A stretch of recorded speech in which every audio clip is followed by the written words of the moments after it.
know, it's been a minute.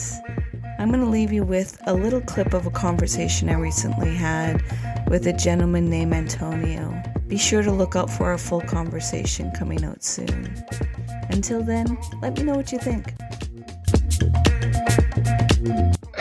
And it just becomes such chaos. And so far as what we've mentioned so far as being narcissistical, we're narcissistical to ourselves. Mm-hmm. And I think that's why things might be as bad as they might seem, because half of the people that I've now noticed, having this observation now, I do wonder sometimes. If I speak to myself like a certain way, how do you speak to yourself? Mm-hmm. Mm-hmm. And it doesn't help if you're as well being lying to yourself as well. Yeah.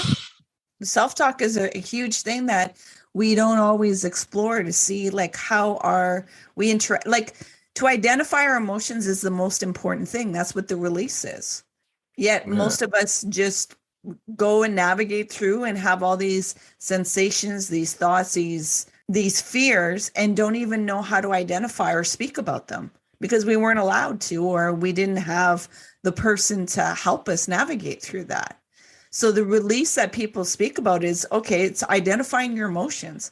It's not about bypassing and being such an enlightened being that you have nothing and you don't feel anything. It's like, oh, this is frustrating. This is sad. This is joyful. And I'm actually experiencing all these all simultaneously. I thought I could only experience one thing at a time. And it's like, no, you're multidimensional. So identify your emotions so that you can still stay connected with yourself and you can validate your experience. Because it's subjective. And just because somebody else navigates it in one way, we never really know what somebody's inner terrain is.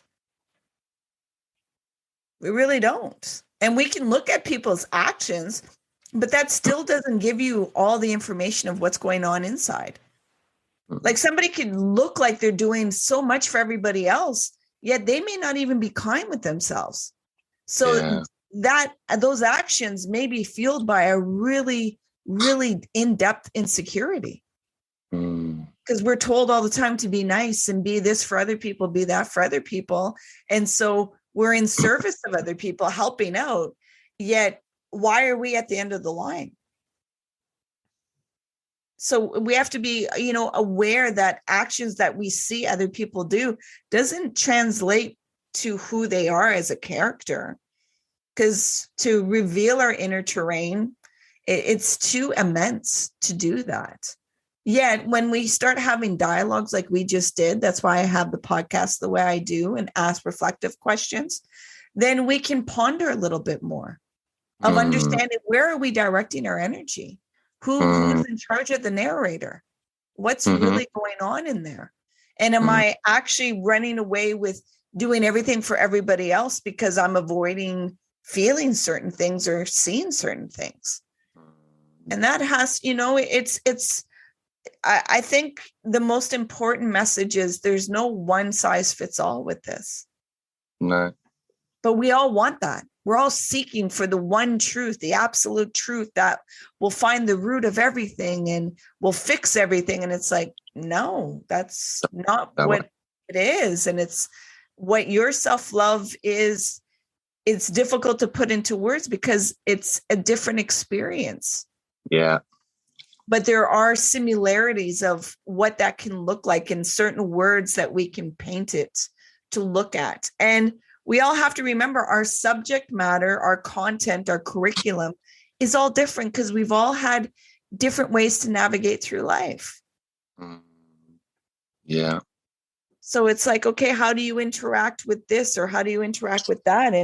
And the most, the thing that I always say with when I'm coaching and stuff, do you know how difficult it is to be honest with yourself?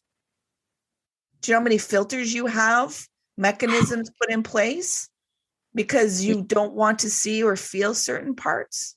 Yeah. And you don't feel safe to really navigate in those deep waters? Yeah. Yet once you navigate in those deep waters, you see the ability, oh, I can swim. I didn't think I could swim. Take the armbands off. Yeah. Yeah, So yeah. it's, it's finding our ways and navigating through. So thank you, Antonio. So what'd you think? Did it spark anything for you? Do you have any comments, suggestions, questions? Any dialogue? Interact with us. Send us an email at info@liftoneself.com or any of our social media pages. We're on Facebook, we're on Instagram, liftoneself.com, or even on TikTok. Until the next time, be sure to be kind with yourself. Look out for the full conversation with Antonio that will be coming out soon.